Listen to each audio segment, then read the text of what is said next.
हम सब इस स्वाध्याय सत्र के आज छठे दिवस पर पुनः मिल रहे हैं। कल हम सब ने इस श्री दक्षिणामूर्ति स्तोत्र के प्रथम श्लोक का अर्थ समझने की कोशिश कर रहे थे। जैसा कि पहले यह भाव कहा जा चुका है कि यह ग्रंथ पूज्यपाद भगवान भाष्यकार के द्वारा सृजित है, तो ऐसे अद्वैत वेदांत के प्रखर प्रबोधक जो स्वयं साक्षात विग्रह, ब्रह्म विग्रह के रूप में धर्म के उस मकरंद को शुद्धि साधकों को पान कराया। उनकी लेखनी से, उनके हृदय के भावों से यह सिंचित ग्रंथ है। इसलिए हमें उन्हीं के आसपास होकर के इसको समझने का भी यत्न करना चाहिए। इन 10 श्लोकों में उस प्रभु सत्ता की, भगवत सत्ता की, ब्रह्म सत्ता की 10 कोणों से, 10 दृष्टियों से या 10 प्रकार से कह लो, एक स्तुति है उनके बारे में। क्या, कैसा दिख रहे हैं वो, कैसे वो हैं, इसका वर्णन है। कल पहले श्लोक में उन्होंने यह दिखाया कि स्वात्मान एवं अद्वयम, अर्थात मेरी आत्मा के अलावा। अब मेरी आत्मा, ये बोलने में ही थोड़ा सा विरोधाभासी होता है ना? तो क्या तेरी भी आत्मा, यानी क्या पृथक पृथक होगा? तो मेरी का मतलब कि हम सब की जो आत्मा है, तो वो उस आत्मा कैसी है? तो कहा अद्वयम। तो कहा जो बाकी सब दिख रहा है, तो कहा मैंने बताया ना, वो आत्मा ही उस रूप में भी दिख रही है, लेकिन वहाँ आत्मा के अलावा और कुछ नहीं है। कैसे? तो जैसे रस्सी ही है, तो कहा रस्सी ही है, आप कैसे कह रहे हो सांप दिख रहा है? तो कहा बताया ना कि वो जो रस्सी है वही सांप रूप में भाषित हो रही है। तो भाई ये बताओ, वो 2 हैं कि 1 है? यदि किसी को यह बोध हो गया तो उसका निगमन यह होगा कि स्वात्मा, मेरी आत्मा ही अद्वैत स्वरूप है। बड़े ही सुंदर तरीके से इसको कहा है। आइए एक बार पाठ करते हुए, देखते हुए हम आगे की तरफ बढ़ेंगे। विश्वं दर्पण दृश्यमान नगरी,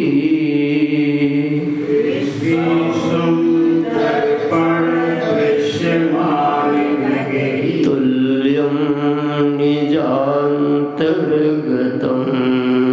तुल्यं निजान्तर्गतं, पश्यन्नात्मनि मायया बहिर्बोध, पश्यन्नात्मनि मायया बहिर्बोध, भूतं यथा निद्रया, भूतं यथा निद्रया, यः साक्षात् कुरुते प्रबोध समये,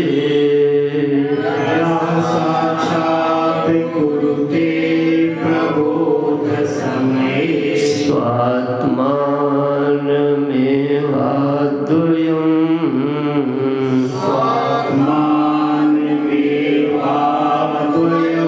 तस्मै श्री गुरुमूर्तये नमः इदम्, तस्मै श्री गुरुमूर्तये नमः इदम्, श्री दक्षिणामूर्तये,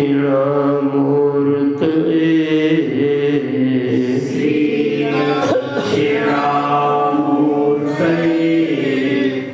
यहाँ पे यदि किसी साधक के अंतःकरण में नाम को लेके कोई घुटन, कोई दिक्कत महसूस हो रही हो तो आपके जो भी इष्ट हो उन्हें रख लो।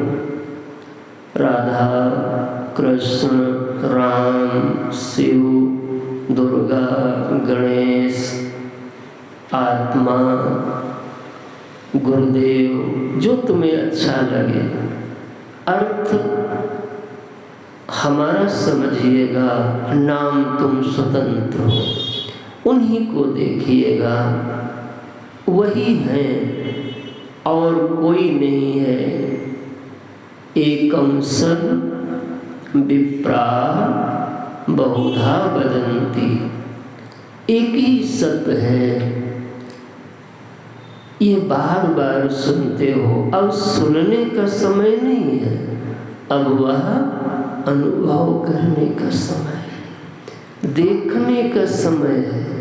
नहीं तो ऐसे ही जन्म जन्म गुजर जाते हैं और हम भूसी ही हाथ में लिए घुमा करते हैं, अन्न से वंचित रहते हैं। मैं बिल्कुल इधर उधर जाऊंगा नहीं, थोड़ी आपको इधर उधर आपका मन कमजोर हो तो उसको मैं टेक लगाने के लिए थोड़ा इधर उधर गया हूँ। Come to the point. अद्वय प्रबोध जिनका है, साक्षात कुरुते, बिना किसी के डायरेक्ट जो देख रहे हैं, यह साक्षात कुरुते। क्या साक्षात किया? स्वात्मान, स्वात्मान माने अपनी आत्मा। ये जो मैं हूं ना, जो अहम अहम स्फुरिमाण हो रहा है, अद्वयम। तो कहा आप अद्वय कहते हो मतलब केवल यही है और कुछ नहीं है? तो कहा ना।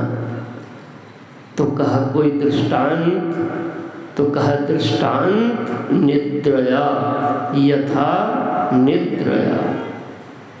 जैसे स्वप्न काल में निद्रा के समय जब स्वप्न देखते हो तो सारा का सारा प्रपंच तुमको जो दिखता है, वो सारा का सारा प्रपंच बाहर दिखता है।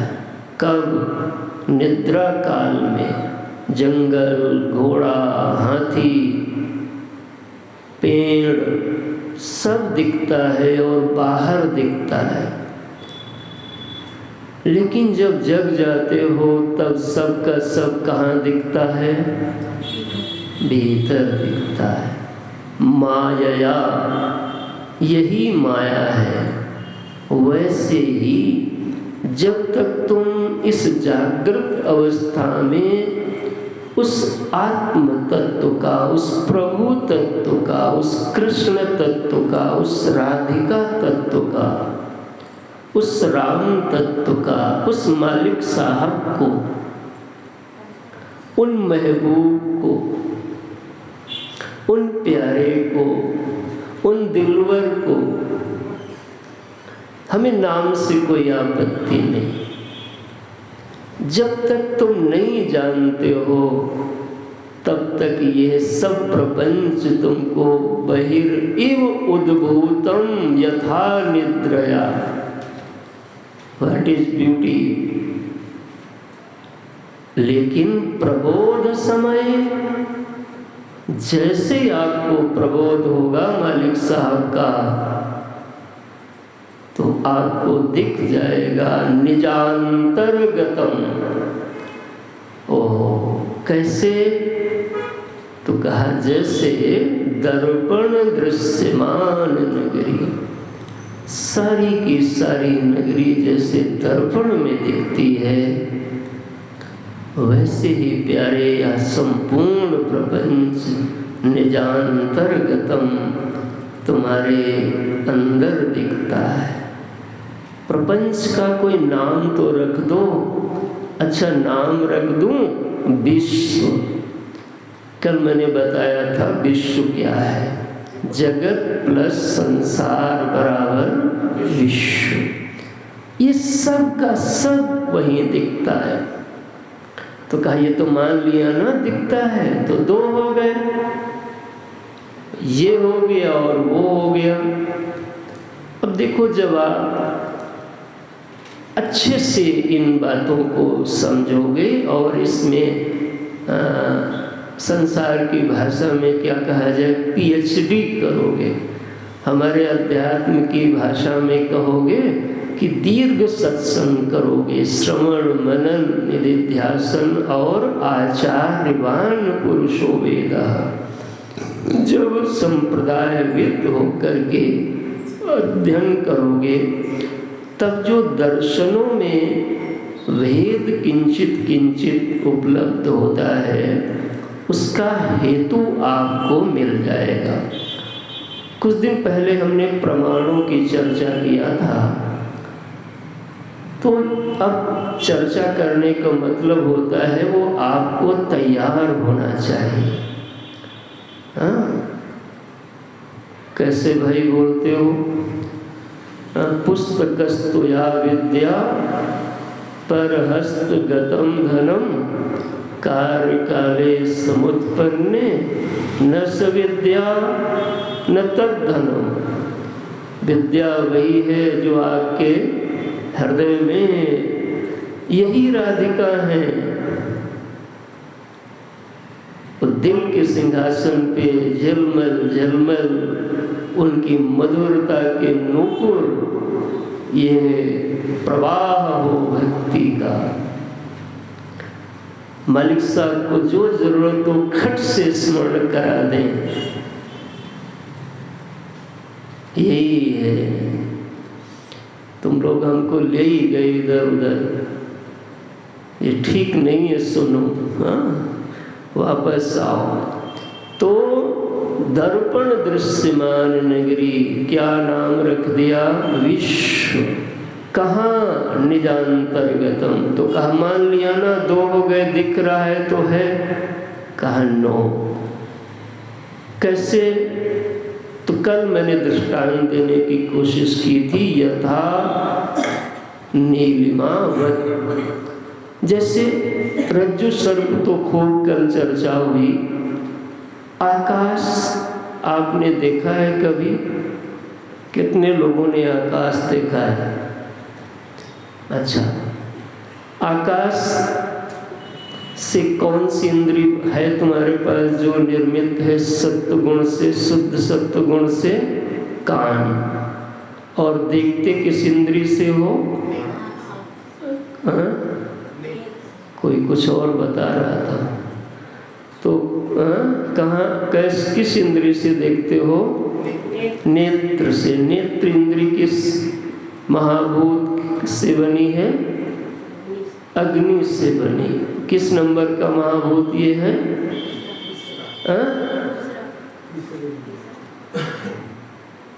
देखो अभी आप महाभूत पहले गिन लो, फिर और गिनने चलिएगा।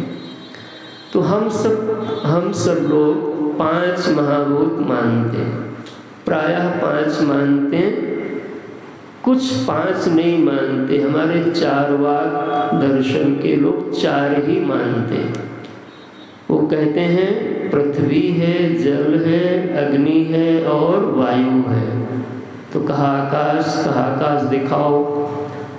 तो उनसे हमारे आचार्यों ने पूछा, अच्छा ये बताओ, तुम नहीं मानते तो ठीक है भाई, मत मानो, मगर हमें ये बताओ, ये जो पृथ्वी, जल और अग्नि और वायु है, इसको तुम कहाँ पर देखते हो, कहाँ रखते हो? तो कहा यहीं रखते हैं। तो कहा जहाँ तुम ये चारों रखते हो उसी जगह का नाम आकाश। आकाश माने होता है वह स्थान जहाँ ये सब के सबको जो आश्रय दे रहा है इन चारों भूतों को, उसका नाम है आकाश। तो आकाश है, लेकिन जब आप देखते हो तो आपको नीला नीला दिखने लगता है। तो आपको सच में नीलिमा दिखती है। कभी कभी इंद्रधनुष दिख जाएगा तो इंद्रधनुष होता है तब दिखता है या बिना हुए दिखता है? बोलो भाई। होता है ऐसा मानोगे ना तुम, तो देखो यदि आप साधक हो, जैसे साइंस का कोई स्टूडेंट हो, तो फिर साइंस की भाषा में बात करेंगे, चौराहे की भाषा में बात नहीं होगी। तो होता उसको कहते हो जो सत्य होता है। तो सत्य की परिभाषा क्या है? सत्य हमारे अध्यात्म जगत में किसको कहते हैं? उसको कहते हैं जो त्रिकाले अपि तिष्ठति इति सतः, जो तीनों कालों में रहे उसको हम सत कहते हैं। तो क्या वो इंद्रधनुष तीनों कालों में रहता है?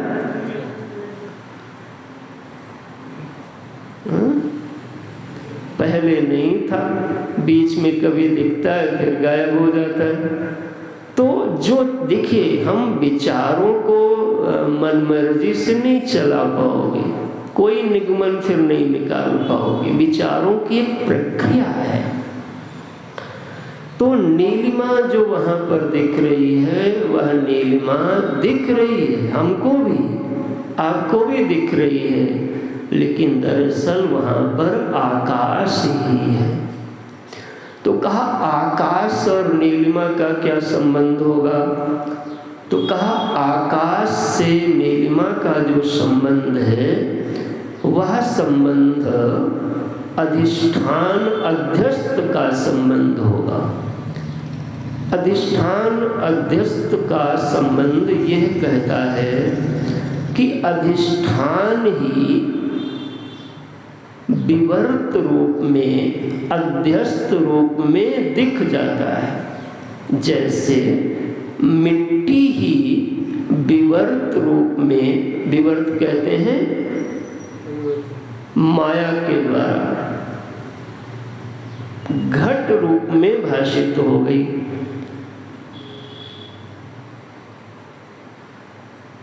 थोड़ा थोड़ा समझिए। तो इस संबंध को क्या कहेंगे? अधिष्ठान अध्यस्त का संबंध। ठीक है। दूसरा संबंध होता है आश्रय आश्रित का संबंध।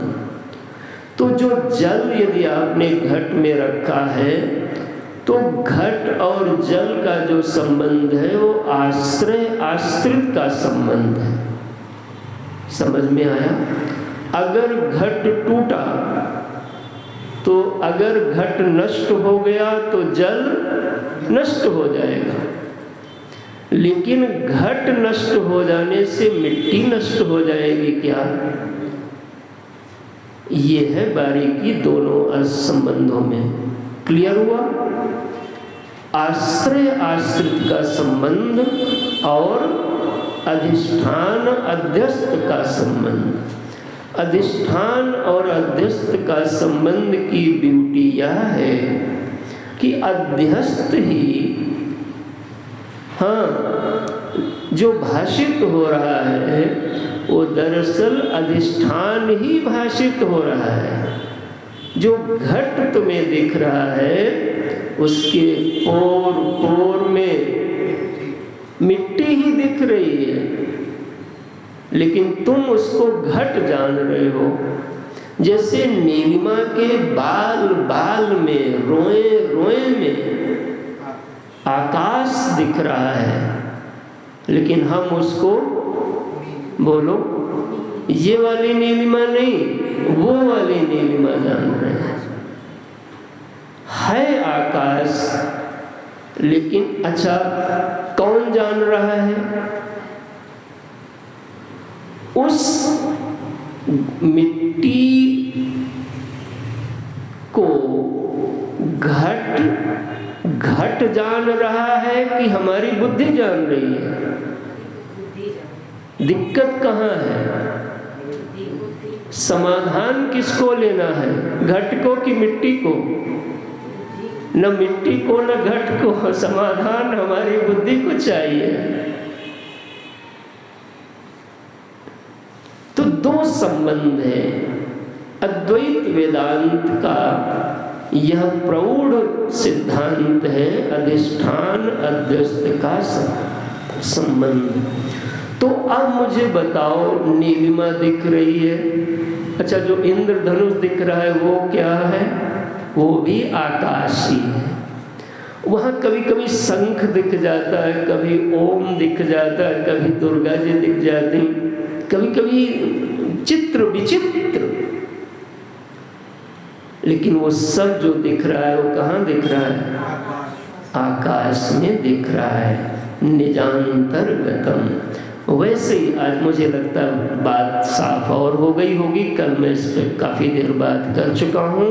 आप कोशिश करिएगा इन सिद्धांतों को समझने का कि यह पहला श्लोक ने यह प्रतिपादित कर दिया कि जो हमारे ये गुरुदेव हैं श्री दक्षिणामूर्ति,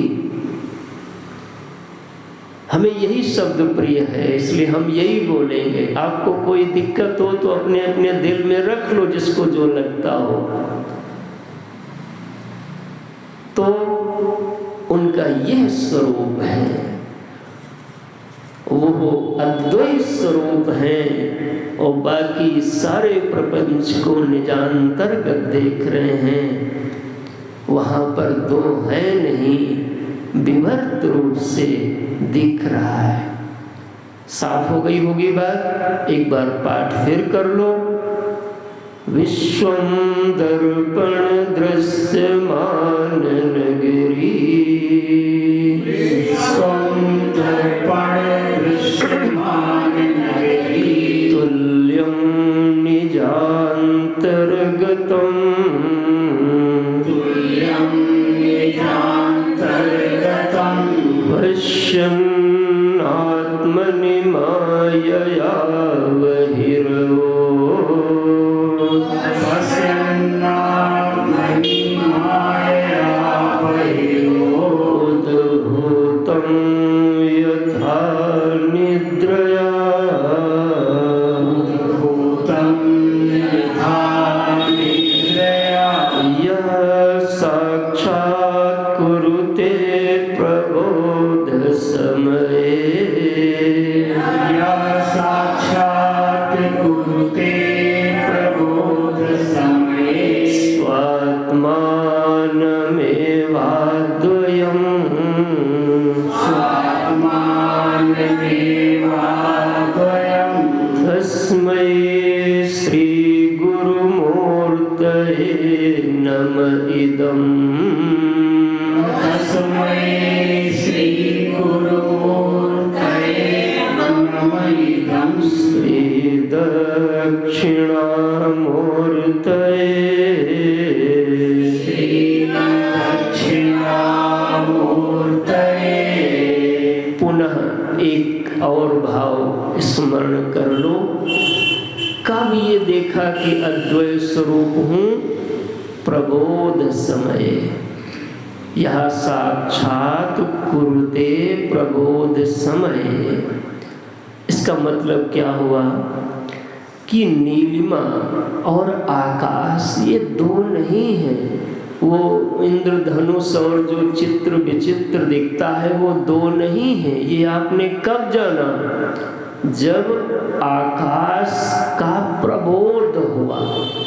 जिसको आकाश का प्रबोध नहीं होगा उसको यह आकाश और ये आकाश ही विवर्त रूप में दिख रहा है ऐसा ज्ञान नहीं होगा। उसको भिन्न भिन्न ज्ञान होंगे। कभी चांदनी निकलेगी तो प्रेम अगर हृदय में होगा तो चांद को देख के अपनी दुल्हन को कहेगा देखो आज कितना चांद क्या हो रहा है, प्रसन्न है महाराज देखो। अब उसी से उसको वो भाव मिल रहा है। किसी दिन दुखी मन होगा तो कहेगा आज चांद बिल्कुल रो रहा है। अब देखो जितनी अर्थ निकालना चाहो सब निकल जाएगा और ये अर्थ निकालना कोई कठिन काम नहीं है। हमारे गुरुदेव वो हैं जो ये अर्थ भी निकाल देंगे, निकाल लेते हैं, लेकिन वो इस सब निकालने पर भी जानते हैं कि क्या जानते हैं? पश्यन् आत्मनि। पश्यन् माने होते हैं उनको बोध है, देखते हैं, जानते हैं सब। क्या? आत्मनि, ये आत्मा की ही माया है। न चांद रोया और न चांद हंसा, तुम्हारी बुद्धि का प्रक्षेपण मात्र है। तो ये श्लोक का मूल अर्थ यह समझ लो कि जब तक अधिष्ठान का ज्ञान यथार्थ नहीं होगा तब तक तुमको यहाँ पर दो नहीं अनंत भेदों की प्रतीति होगी, भयों की प्रतीति होगी, और पूरी परंपरा खड़ी है जन्म मरण और न जाने कहे की प्रतीति होगी। और जिस दिन अधिष्ठान का बोध हो जाएगा उस दिन सारा प्रपंच आपकी नज़र में, सबकी नज़र में नहीं होगा। ये नहीं होगा बुखार आपको, दवा आपने खाया, उतर उनका गया, ये नहीं होने वाला है। बुखार अगर अर्जुन को है तो अर्जुन दवा खाएंगे तो इन्हीं का बुखार उतरेगा, कर्ण का नहीं उतरेगा। हम उन अर्जुन की बात कर रहे थे, समझ में आया? तो जिसको ये बोध होगा उसकी नजर में अद्वय तत्व का बोध होगा, मैं अद्वय स्वरूप हूँ। और बाकी इन सारे अर्थों को जानते हुए, और यह दिखना नहीं बंद होगा, सत्य होना बंद हो जाएगा। तुमको दिखने से दिक्कत है कि सत्य होने से? जो रस्सी पे सांप से दिक्कत है वो सांप के दिक्कत है कि सत्य सांप से दिक्कत है? अगर ये जैसे समझ लो कि नकली सांप है प्लास्टिक का तो भी पसीना आता है।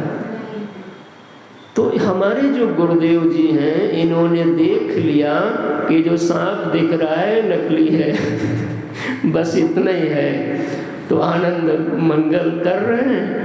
और हम लोग रस्सी जान नहीं रहे इसलिए सांप सही जान रहे हैं और परेशान घूम रहे हैं। यही जिसने ऐसा जान लिया, और ये जानना विश्व का सबसे सीनियर जीनियस और क्या कहें परम कृपा, समस्त सत्कर्मों के पुण्य का फल है। जिसने ऐसा जान लिया वही हमारे श्री दक्षिणामूर्ति भगवान हैं, और उन्हें मैं नमन करता हूँ। तस्मै श्री गुरुमूर्तये नम इदं श्री दक्षिणामूर्तये।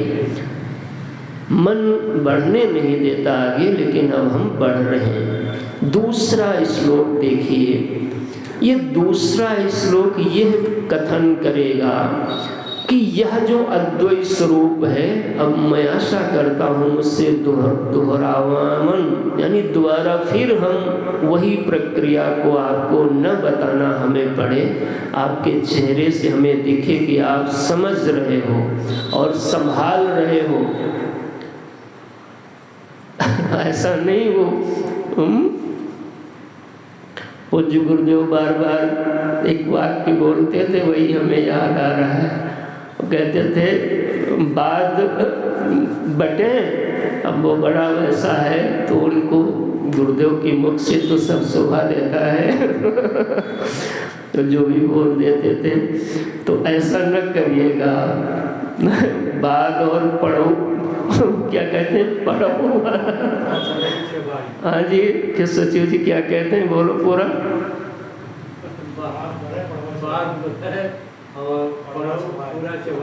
अधरो बाद बटे या पढ़ो चबाया जाए।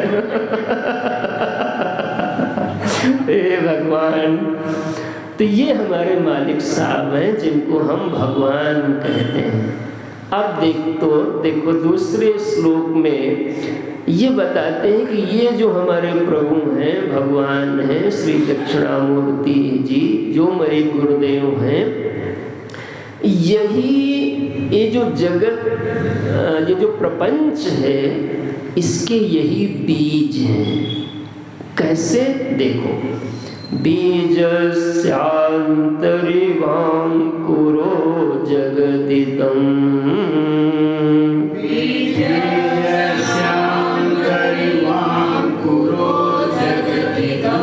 प्राग्निर्विकल्पं पुनः।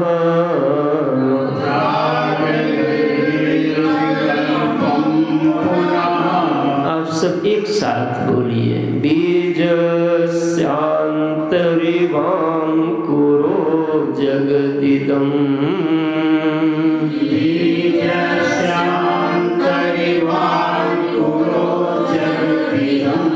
प्राग्निर्विकल्पं पुनः।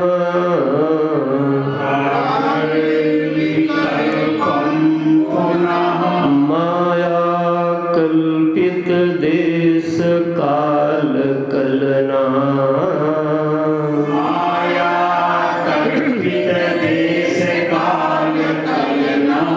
वैचित्र चित्रीकृतम्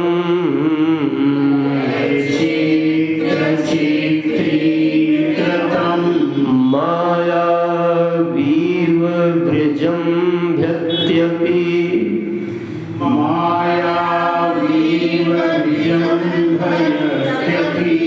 महायोगी वयः स्वेच्छया।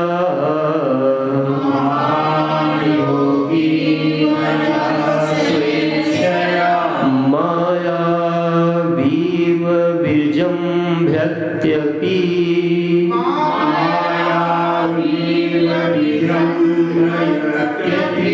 महायोगी वयः स्वेच्छया।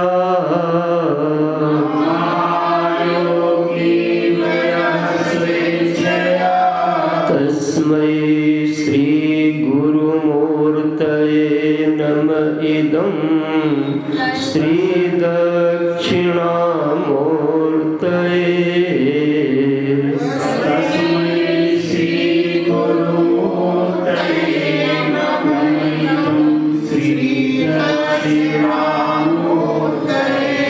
तो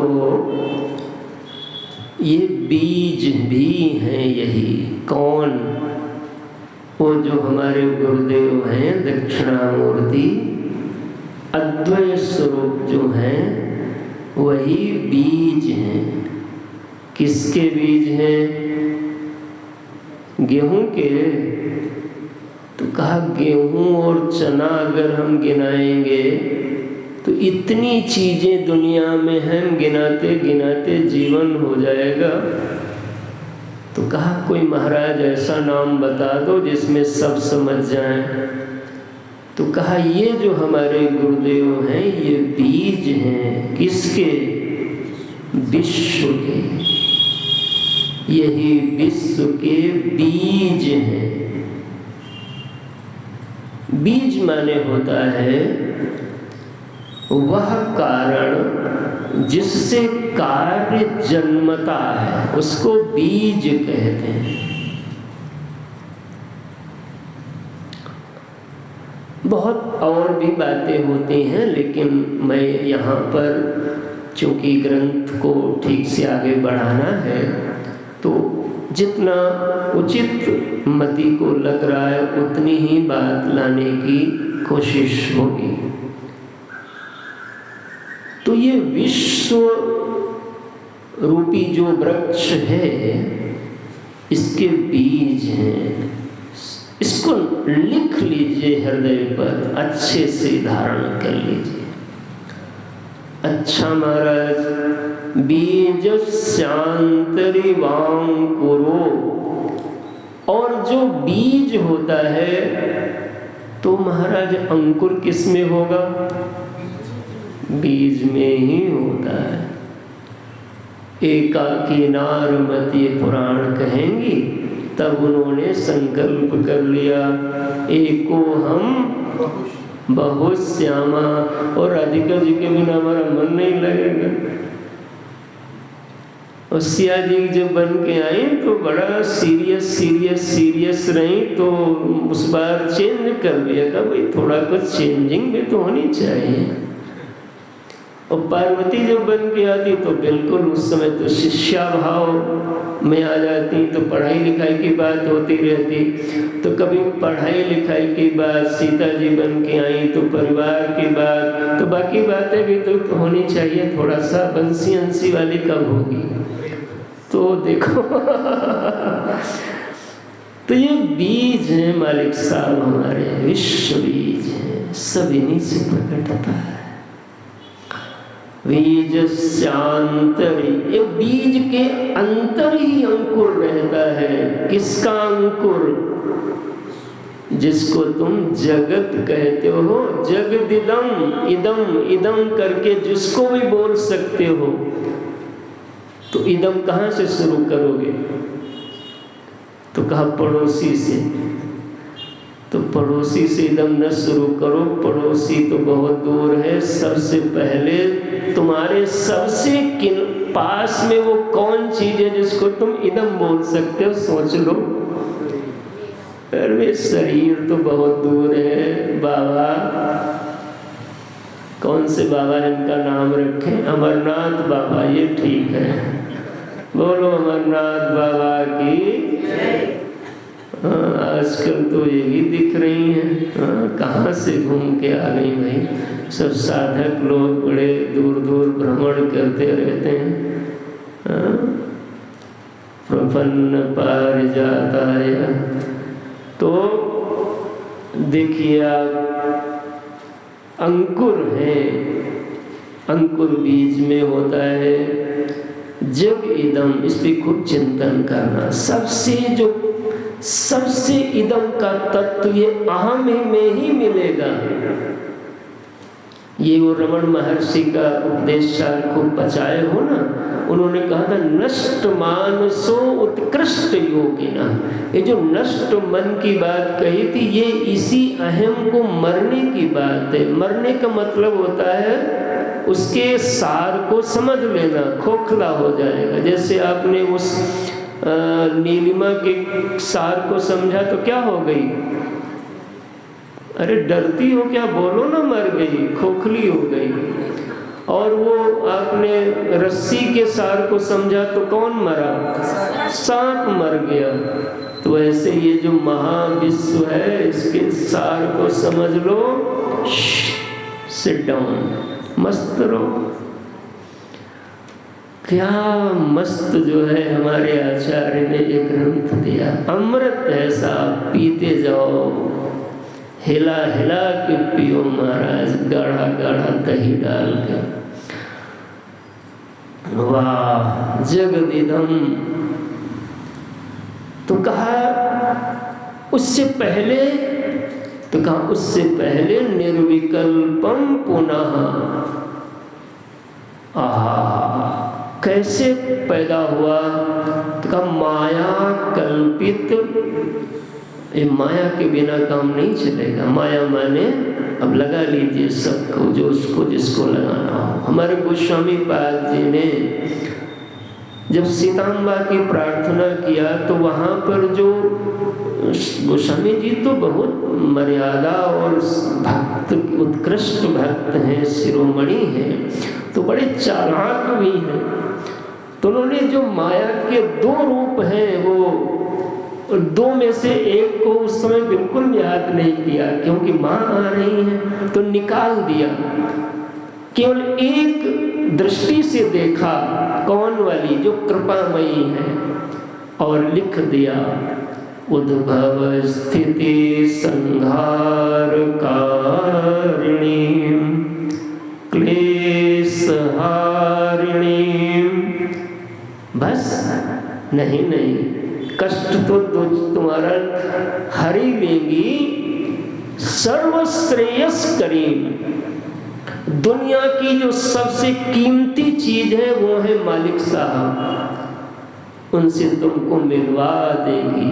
कृपा करो महारानी।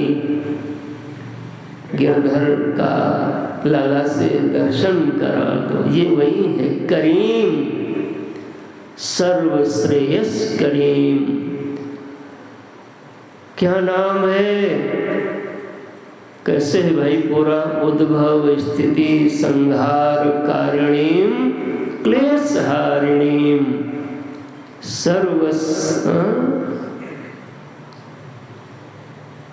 सीताम नतोहम राम वल्लभाम। देखो ये माया का वहां पर जो ये पक्ष, बहुत सुंदर पक्ष का वर्णन कर लिया।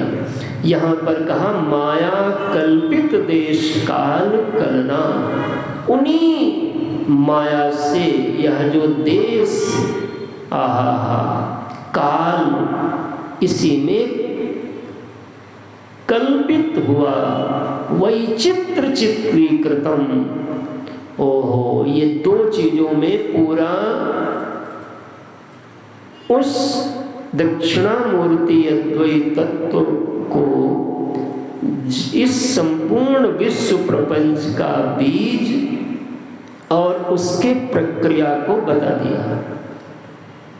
इन्हीं से सब बनता है और इन्हीं में कैसे बनता सब कह दिया। अब इसी को निकालो, यही तो साधकत्व है, इन्हीं में सब है। तो ये जो है वो दक्षिणामूर्ति वो कैसे लग रहे हैं? तो कहो मायावीव हैं, माया के अधिपति हैं। ओहो, विजृंभत्यापि माने फेंक दिया इन्हीं में से, जैसे फेंक देते हो आप, तो जो फेंकते हो कोई चीज आप अपने भीतर से, तो कहाँ से निकलती है? भीतर से ही तभी फेंकते हो। तो ये माया के भीतर से ही सब निकला गया है। इसी को हमारे शास्त्रों में दृष्टांत दिया, यथोर्ण नावी सृजते दृढ़ते च। जैसे मकड़ी भीतर से ही जाला रूपी सृष्टि बना देती है। जब सृष्टि करती है तो मकड़ी कहीं से मंगाती है वो सब मटेरियल, तो कहाँ से बना निकालती है? और बनाती आइडिया कहाँ से आता? बनाती कहाँ से? और फिर वो सब समा कहाँ लेती है? देखा है कभी मकड़ी को? बनाती टक टक टक टक बना देगी, और उसको इससे छू दो तो लटक जाएगी, और लटक जाएगी तो गटक जाएगी महाराज। यही माया है, उद्भव स्थिति संहार कारिणी। ओहो, तो ये जो दक्षिणामूर्ति है मायावी, इन्हीं की माया में से ये सब निकलता, डायरेक्ट इनमें से नहीं निकलता। मयाध्यक्षेण प्रकृति सूयते सचराचर। अच्छा, तो कहा कुछ और नाम दो, तो कहा इनका एक नाम और महायोगी। जैसे कोई महाजादूगर हो और डिबडगी बजा के डिब्बे में से सब निकाल देता है, तो डिब्बा माया है, और वो जादूगर ये दक्षिणामूर्ति है। अब इन्हीं में से सब निकल जाता है। यह स्वेच्छया प्रेशराइज नहीं करते हैं, सब निकलता है बड़े आराम से। ओह, तस्मै श्री गुरुमूर्ते नमिदं श्री दक्षिणामूर्ते। मैं ऐसे गुरुदेव श्री दक्षिणामूर्ति को प्रणाम करता हूँ जो इस संपूर्ण विश्व प्रपंच के बीज हैं। कैसे बीज हैं वो सब कह दिया। जल्दी से कुछ बातें समझ लो। हमारे यहाँ पर 3 वाद प्रधान चलते हैं। एक वाद का नाम है सत्कार्यवाद। सत्कार्यवाद का जो दर्शन है वो ये कहता है कि कारण में कार्य पहले से विद्यमान होता है। जैसे मिट्टी से घट बना, तो सत्कार्यवाद का ये सिद्धांत कहता है कि जो मिट्टी से घट बना, तो मिट्टी से जो घट बना तो वह घट मिट्टी में बीज रूप में पहले से विद्यमान था। अगर पहले से विद्यमान नहीं होता तो उसमें से वो निकलता कैसे? क्योंकि बीज से जो चीज निकलती है, जैसे अमरूद का बीज, आज तुमने कुछ गमले में कोई बीज बोया ना, अभी काहे का बीज बोया? अच्छा, बड़ा स्पेसिफिक कुछ नाम है, तो जो बोया वही निकलेगा, कुछ और उसमें से निकलेगा? अच्छा, वही निकलेगा। इसका मतलब बीज में वो अंदर उसके भरा है, अभी नहीं निकलता हुआ दिखाई पड़ा लेकिन निकलेगा। तो ये जो सिद्धांत है, इस सिद्धांत को कहते हैं सत्कार्यवाद। इसको मानने वाले प्रधान सांख्य दर्शन है। सांख्य दर्शन कहता है सत्कार्यवाद, यानी जो सृष्टि, अब देखो यहाँ पे धीरे धीरे भेद होंगे।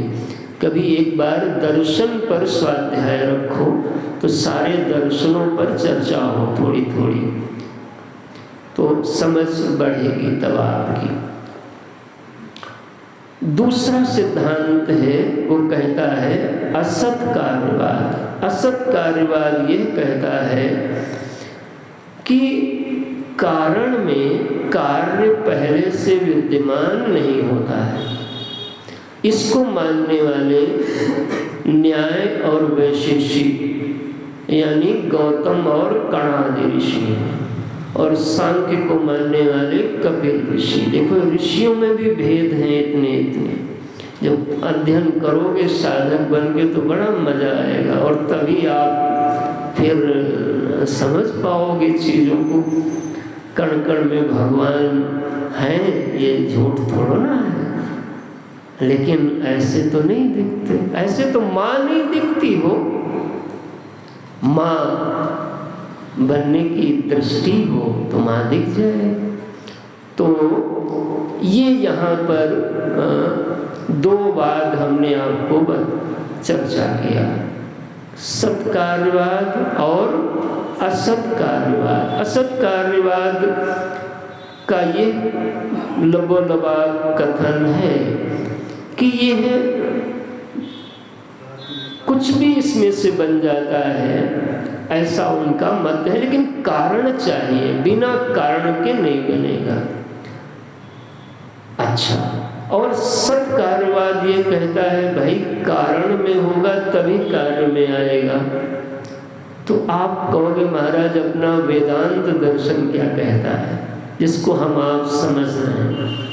वेदांत दर्शन सभी को समझता है, सभी की सुनता है और अपना भी मत बताता है।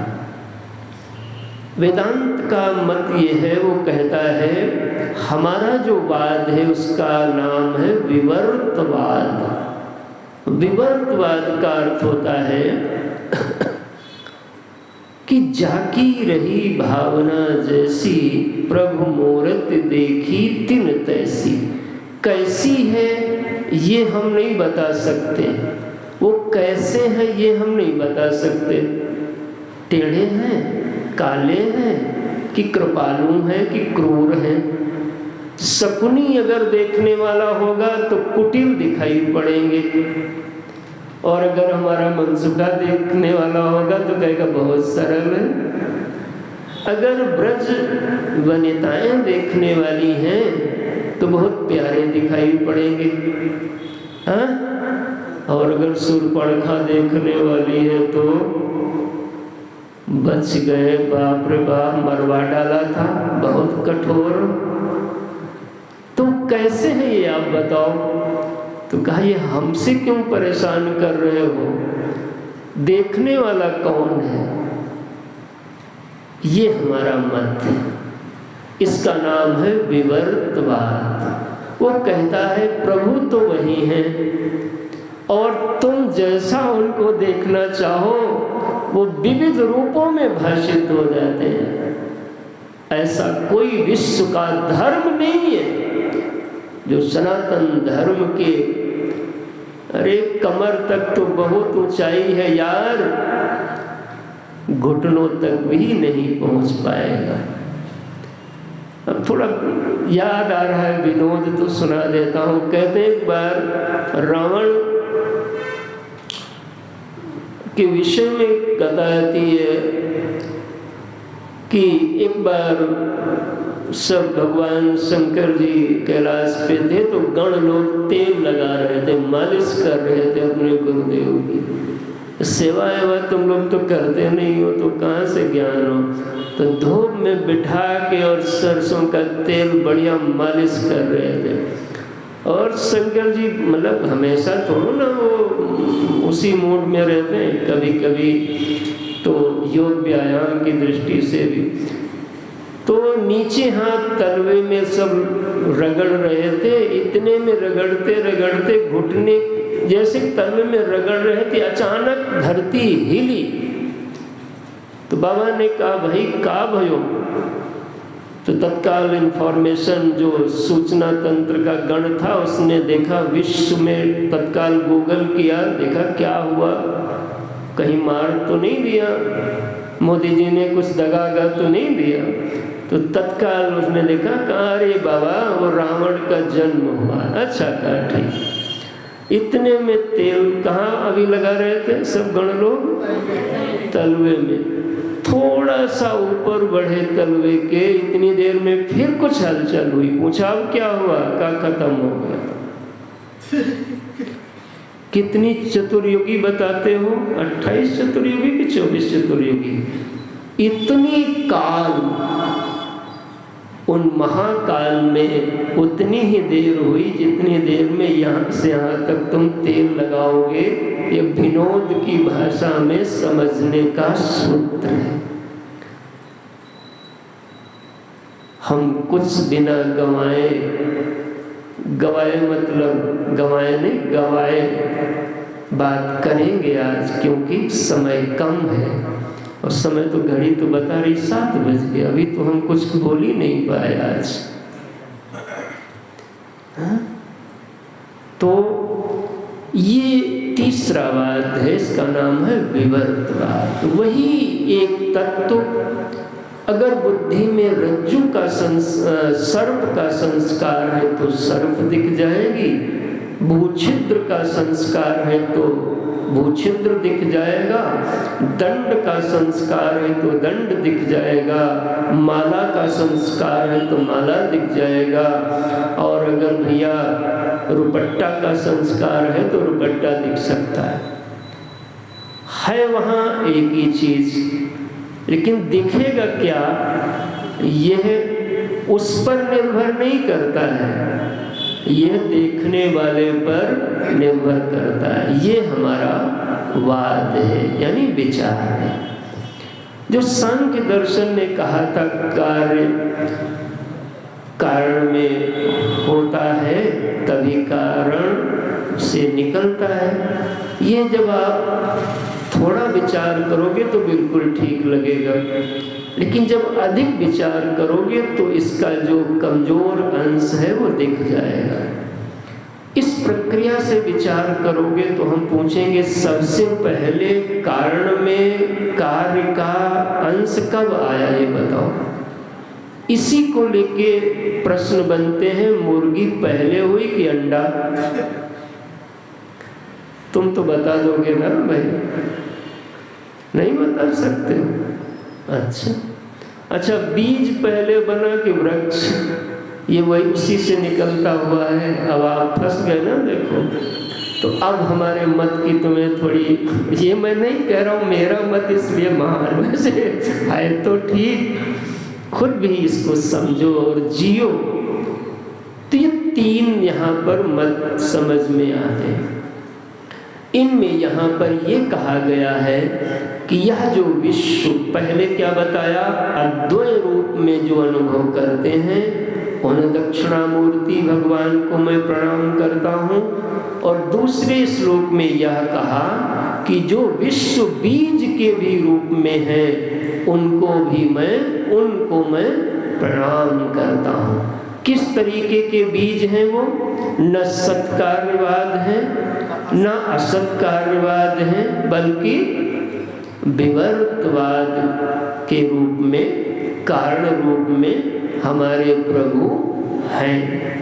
देखो कैसी सुंदर, ये बहुत ऊंची चीजें हैं फिलॉसफी की, आप इसको अच्छे से पचा लीजिए। अब इसमें जो एक चीज और आई थी, माया कल्पित देश काल कलना, तो जल्दी से देखो, सबसे ज्यादा तुम्हें जो परेशानी होती है वो काल को लेके होती है। कहते हो ना काल आ रहा है, आ रहा कि नहीं आ रहा? आ रहा है। रोक दे क्या? चलो, अच्छा सोच रहे होंगे महाराज यही दक्षिणामूर्ति भगवान की कृपा है, काल सदा के लिए गायब हो जाएगा, इन्हीं का नाम महाकाल है। लेकिन कब? जब आप उनके चरणों में जाओगे तब देखो ये बहुत गंभीर सब विषय होते हैं। काल जल्दी से देखो, माया कल्पित, पहले नाम लिया देश का, फिर क्या लिया? काल, वैचित्र चित्रीकृतम।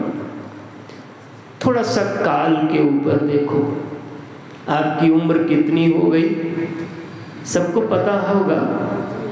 तो ये जो उम्र आपको पता है कि जिसकी हुई उसको पता है। आप कहोगे हमारी, हम तो यही मानते हमारी हुई है, तो तुम कैसे मानते हो? तो कहा हम एक दिन सुना है जन्म हमारा हुआ था और ये डेट ऑफ बर्थ है। तो तब पहले तो हम देखे थे छोटे थे, अब धीरे धीरे शरीर बड़ा हुआ और अब हम बूढ़े हो गए। तो आपको पहले बचपन की याद है कि नहीं? बोलो। इसमें चुप मतलब कोई यहाँ जादूगरी हो रही क्या? ऐसे बैठे हो। बचपन की याद है कि नहीं? और अरे भाई बचपन में आप बच्चे थे ये तो याद है। हाँ, अब आप बूढ़े हो रहे हो ये दिख रहा है। तो बचपन को जानने वाला और बुढ़ापे को जानने वाला दो है कि एक है। तो उसको बचपन याद है, यानी बचपन के क्रम को याद है, उस शुभारंभ को याद है उसको, और बुढ़ापे के छोर को देख रहा है। तो उस छोर से इस छोर को जब देखता है तो उसको काल का बोध होता है कि यहां से यहां आ गए। समझ में आया? जब आप घड़ी को देखते हो कि सुई पहले 11 पर थी और अब सुई 3 पर आ गई, तब आपको काल का बोध होता है कि इतना देर हो गया। तो ये काल का बोध वस्तुतः काल का बोध होता है कि काल की एक कॉन्सेप्ट का स्मरण होता है। काल एक कॉन्सेप्ट है, अवधारणा है, काल कोई वस्तु नहीं है। काल का पहचान कैसे करोगे? उसकी परिभाषा वेद में मिलेगी, कालो नाम क्रम संबित। संबित कहते हैं बोध को, क्रम के बोध का नाम होता है काल। जैसे पहले हमारा शरीर छोटा था, एक क्रम हुआ, अब बड़ा हो गया, तो इस क्रम से इस क्रम को जो बोध करा रहा है उसका नाम क्या होगा? पहले बाल ऐसे थे अब वैसे हो गए, क्रम यहां से यहां हुआ। तो इस पीरियड का जो बोध हो रहा है वो क्या है? कहलाएगा काल। अब इतिहास के विषय में अनेक इतिहासकार अलग अलग मत के होते हैं। किसी महापुरुष के विषय में तो उनका जो मत ऐक्य नहीं होता है, उसके पीछे क्रम होता है कि उनको जहाँ से चीज मिली वहाँ से देखा और उनको जहाँ से मिली वहाँ से देखा। तो अगर क्रम में भेद हो गया तो काल में भेद हो जाएगा। अगर क्रम का बोध ना हो, तुम्हें ऐसी कोई गुफा में बिठा दिया जाए जहाँ घड़ी ना हो, कुछ ना हो, सूरज की रोशनी ना हो, तो काल का बोध होगा? नहीं होगा। बोलो पहले, होगा कि नहीं होगा? होगा कि नहीं होगा? अब इसका मतलब अभी तुम समझे नहीं परिभाषा। परिभाषा क्या है? कालो नाम क्रम संबित। जहां भी क्रम का संबित आएगा, क्रम कहते हैं 1 2 3 4 5 को, क्रमांक को, जहां भी क्रम मिल जाएगा वहां काल आ जाएगा। तो जब आप गुफा में बैठोगे तो आप होंगे कि नहीं? आप तो होंगे। तो आपके मन में विचार आते कि नहीं आते? तो एक विचार आया, फिर एक दूसरा आया, इसमें क्रम जाना कि नहीं जाना? अगला पिछला हुआ कि नहीं? तो अगर अगला पिछला हुआ तो काल में हुआ कि नहीं? काल में। तो यानी गुफा में भी जाओगे तो काल से बच, अच्छा सो जाओ तो बच जाओगे। तो जैसे जगोगे उस समय आप कहते हो बड़ी अच्छी नींद, क्रम देखो आया जैसे जगोगे। अब ये सुषुप्ति अवस्था पे चर्चा भी नहीं करेंगे, फिर कभी करेंगे जब उपनिषद वगैरह मांडुक्य वगैरह पढ़ा जाएगा। तो उसमें जब तक आप चिंतन करिएगा, आपको उत्तरमाला बताने से कोई मतलब नहीं होगा। लाभ तब होगा जब खुद आप वहां डूबोगे। जहां तक क्रम का आपको दर्शन हो जाए वहां काल आ जाएगा। अद्वैत में कोई क्रम बताओ। अद्वैत माने स्वरूप, उसमें कोई क्रम बताओ, बोलो। तो जैसे क्रम शून्यता हो जाएगी, उसी को बोलते हैं निर्विकल्प। अब कल्प नहीं है, कोई क्रमांक नहीं है। तो जैसे ही वहां तक जब तक नहीं पहुंचोगे, इसी को कहते हैं भगवान के चरण ही भवसागर को पार करने की नौका है। ये थोड़ी फ्लोरिस्टिक भाषा है, मीठी भाषा है, लेकिन इसका अर्थ पकड़ में जल्दी से धीरे धीरे आए तो बेड़ा पार हो जाएगा। कहने का मतलब है जो वो प्रभु तत्व सत्ता है, आप उस तक पहुंच जाओ। उसके साथ क्रम का बोध खत्म हो जाना ही काल का अंत हो जाना होता है। और काल खत्म हुआ तो अब क्या बचा? देश। देश माने, जल्दी जल्दी बोलो, कहाँ पर? हाँ, कहाँ पर? यहाँ की कब ये काल है, कहाँ ये देश है। ये क्या है? अभी देश दिख रहा है, कहाँ तक है?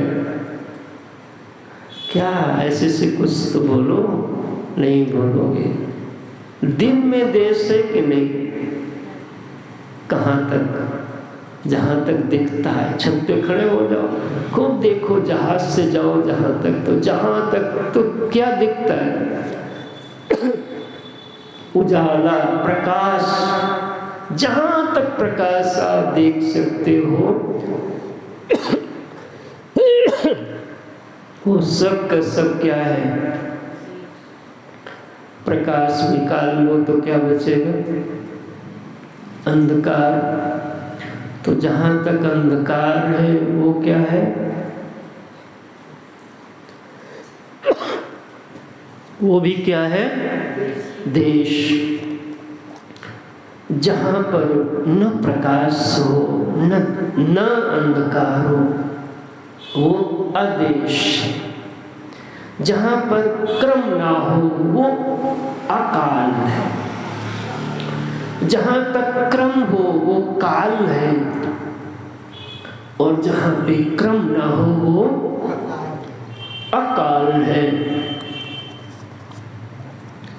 हमारे जो प्रभु हैं वो आदेश है, और सभी देश उनमें है। हमारे जो प्रभु हैं वो अकाल है, और सारा काल उन्हीं में है। माया कल्पित देश काल कलना वैचित्र चित्रीकृतम। ऐसे उन्हीं भगवान की विजृंभयति, ये देश उन्हीं से निकलता है, उन्हीं की माया से। काल उन्हीं की माया से, और काल सबको काल में दबा लेता है। दबाता है, तुम्हारे स्वरूप को कैसे दबाएगा? ओ अमरवा देशवा जहां से आयो। ये मेरा एड्रेस नोट करो। अमरवा देशवा जहां से आयो। ब्राह्मण क्षत्रिय वैश्य न सुदवा, मुगल पठान सैयद न सिखवा।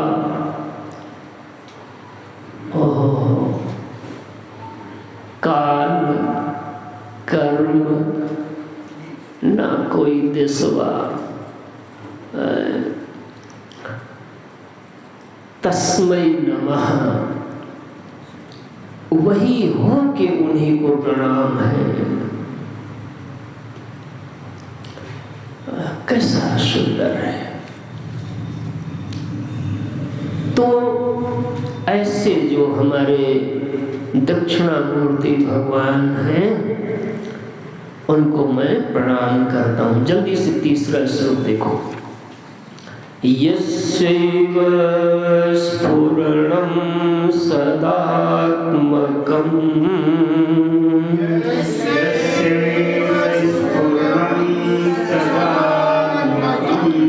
असत्कल्पार्थकं भाषते।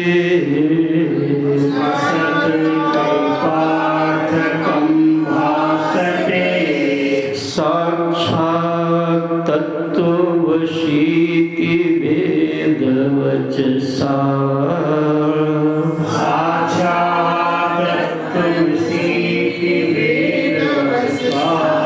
यो बोधयत्याश्रिता।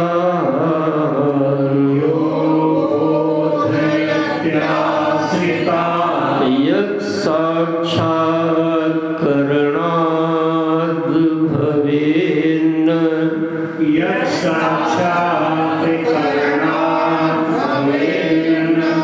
न पुनरावृत्तिर्भवाम्भो निधो।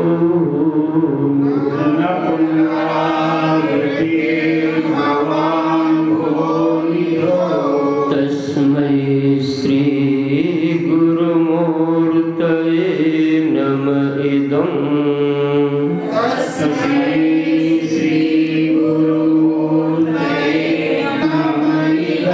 श्री दक्षिणामूर्तये।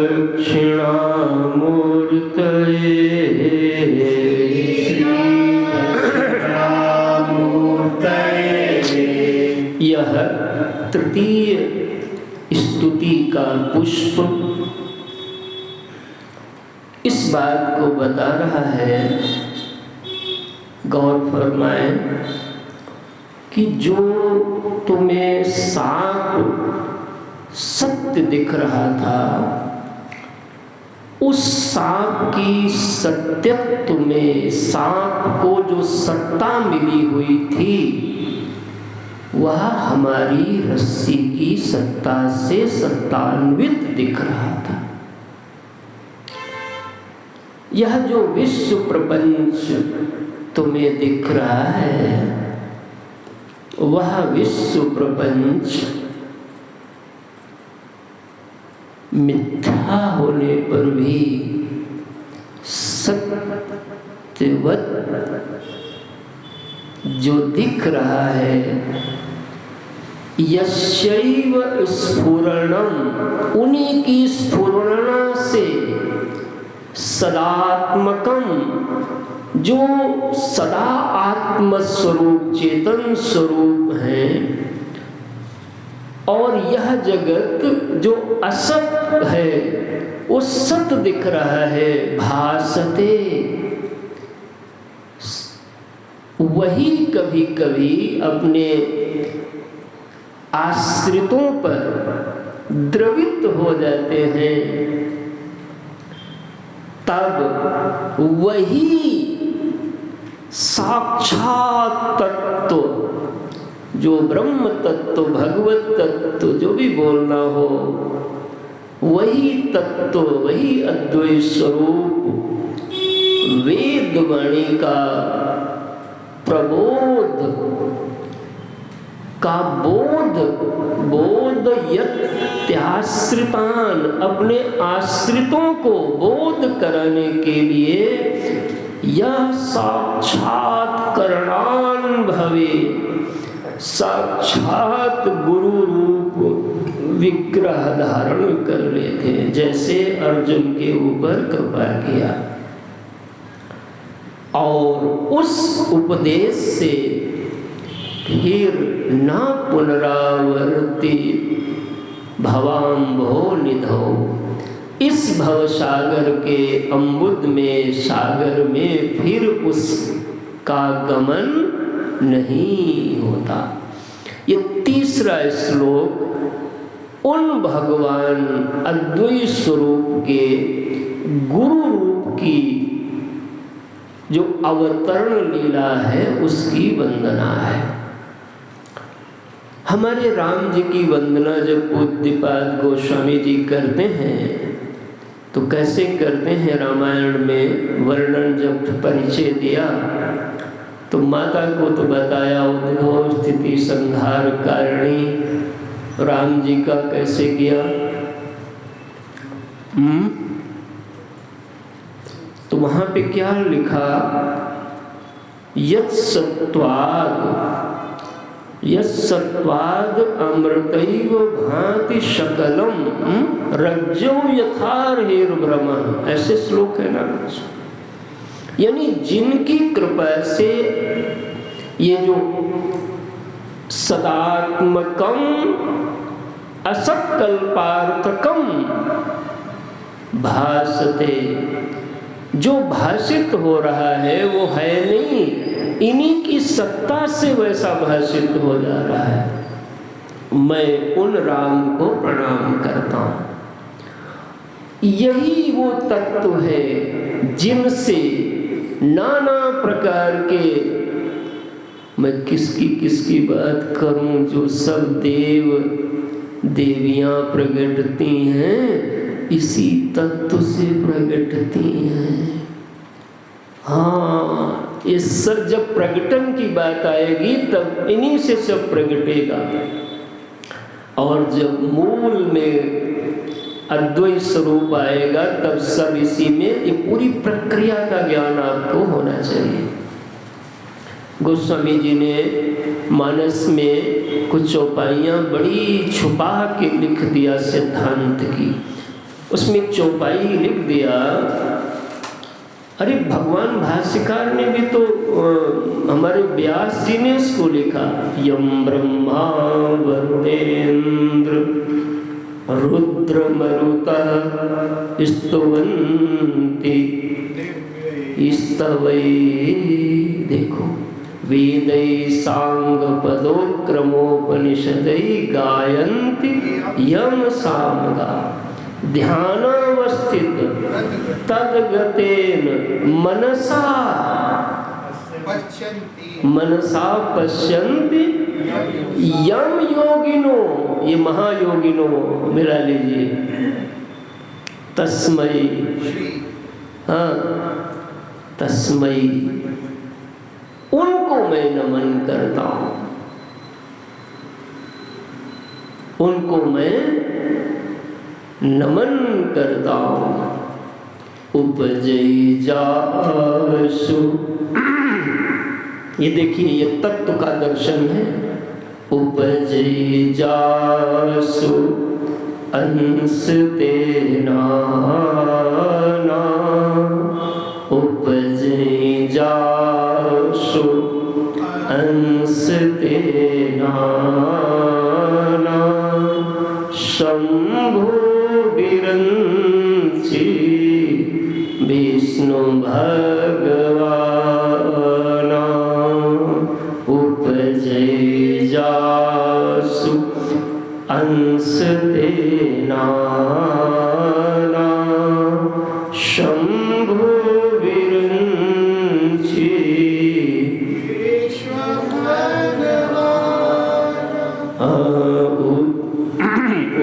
जासु अंश उपजे गुण खानी। ब्रह्म सत्ता की महिमा देखो। उपजे जासु अगणित लक्षी उमा ब्रह्माणी, अगणित लक्षी उमा ब्रह्माणी। ये तीन वंदना यहाँ पर तीन कोण से उनका तीन स्तुति के पुष्प चरणों में दक्षिणामूर्ति भगवान के समर्पित किया।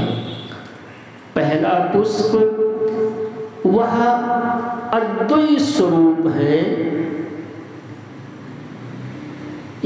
ध्यान दो ध्यान दो, स्वदृष्टि में वो कैसे उनका प्रबोध रहता है उसका कथन किया।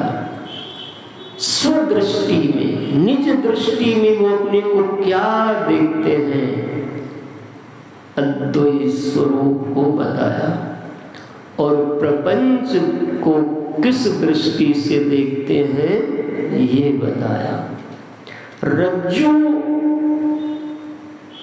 का स्वरूप कैसे है ये समझा, और सर्प का स्वरूप क्या है ये समझ लिया।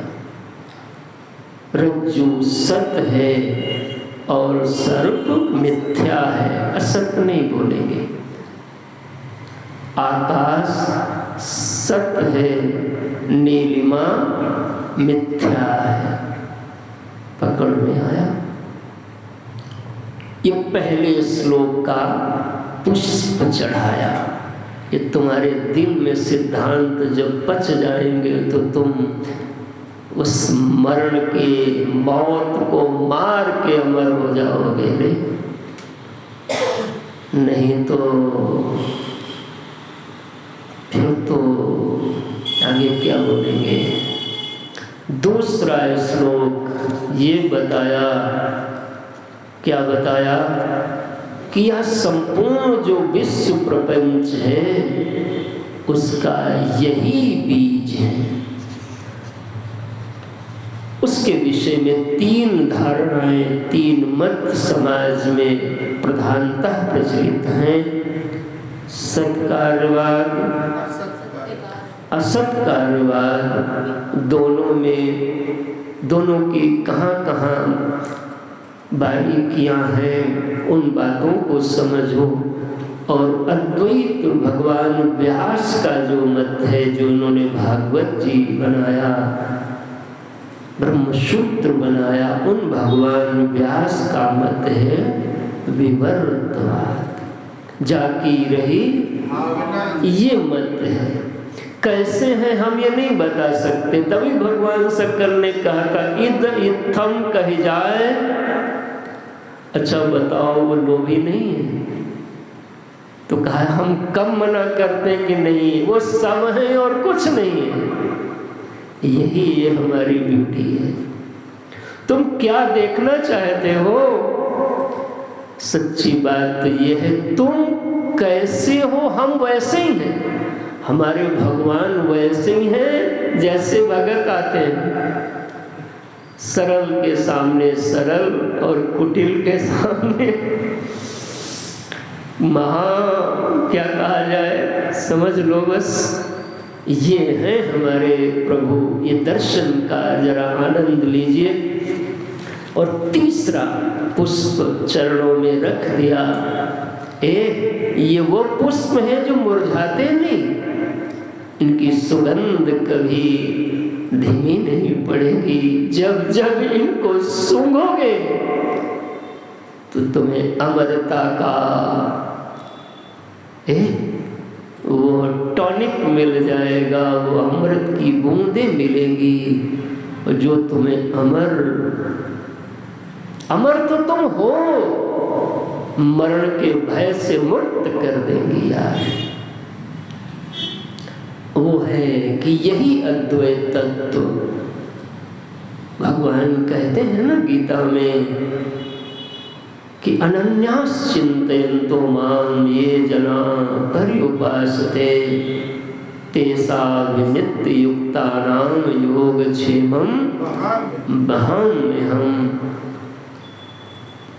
और 10वें अध्याय में भगवान कहेंगे कि जो मेरा सतत चिंतन करता है उसको मैं बुद्धि योग देता हूँ। बुद्धि योग कैसे देते हो?